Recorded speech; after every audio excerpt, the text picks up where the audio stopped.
Preciso falar também sobre o Vasco tentando prorrogar a permanência de Felipe Coutinho. Já o Atlético Mineiro não quer mais fazer negócio com o Cruz Maltino. O Vasco está otimista em relação à renovação de contrato de Léo Jardim. Falo ainda sobre um goleiro do Vasco pretendido pelo Cruzeiro. Essa informação confere. Já os clubes brasileiros discutem mudanças no campeonato da Série A, além das últimas do mercado, bastidores, finanças e muito mais. Fala aí pessoal, sou Jorge Nicola, bem-vindos a mais um vídeo do canal, sempre bom ter vocês por aqui sem perder tempo. Pedir para deixar like, se inscrever no canal e ativar as notificações. Hora de falar sobre o Clube Atlético Mineiro. O Galo está desistindo do empréstimo de Bryan Palacios para o Vasco. Decisão ainda não é oficial, mas está se tornando. Tudo começa quando o próprio Bryan Palacios não demonstra tanta vontade assim de jogar por empréstimo no Vasco. A negociação entre os clubes estava fechada.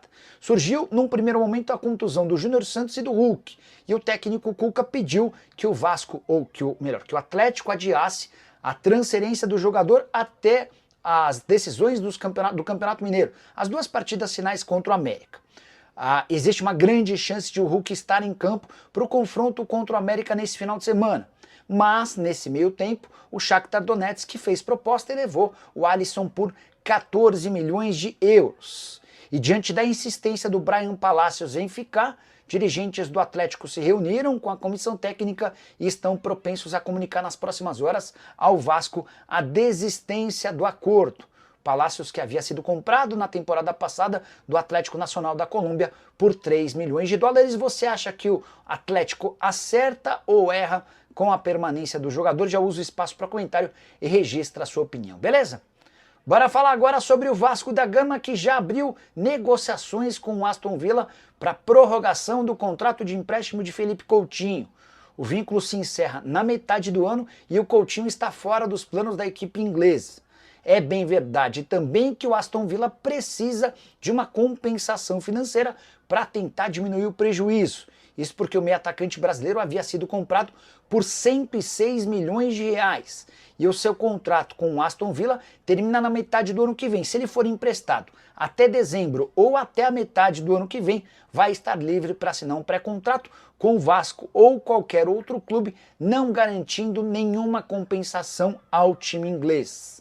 Vasco, você sabe, passa por dificuldades financeiras e não tem capacidade para gastar muito dinheiro, especialmente para um atleta de 32 anos de idade e que já custa R$1,5 milhão de reais mensais.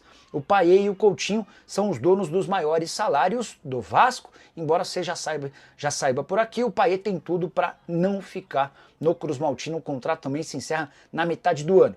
Desde que o Coutinho voltou por empréstimo ao Vasco, foram 18 partidas, 3 gols e 1 assistência. A pergunta que eu deixo para você: vale a pena segurar o Coutinho? Você prefere o Payet? Não ficaria com nenhum dos dois ou com ambos? Use o espaço para comentário e registra a sua opinião. Combinado? Bora falar agora sobre o Cruzeiro para responder se há alguma novidade ou verdade no interesse do Cruzeiro em Léo Jardim. Eu me refiro ao goleiro do Vasco, cujo contrato se encerra em dezembro desse ano. Informação sobre essa negociação entre Alexandre Matos, CEO do Cruzeiro, e Léo Jardim foi publicada por uma conta chamada NT Vascaínos. Só para lembrar que, como o Léo Jardim tem contrato com o Vasco até dezembro, ele pode, a partir de 1º de julho, assinar um pré-contrato para se mudar para qualquer clube do Brasil ou do exterior. Essa mudança aconteceria a partir de 1º de janeiro do ano que vem. E o Léo Jardim chegaria sem custos, excelente reforço, caso opte por deixar o Vasco dessa maneira. Mas, porém, contudo e todavia, mesmo lembrando da ótima relação entre Alexandre Matos e Paulo Pitombeira, que é o representante do Léo Jardim, conversei com o Matos na manhã dessa quinta-feira e o Matos assegurou que não existe negociação. Afirmou também que não busca um goleiro, até porque hoje o Cruzeiro já tem o goleiro Cássio.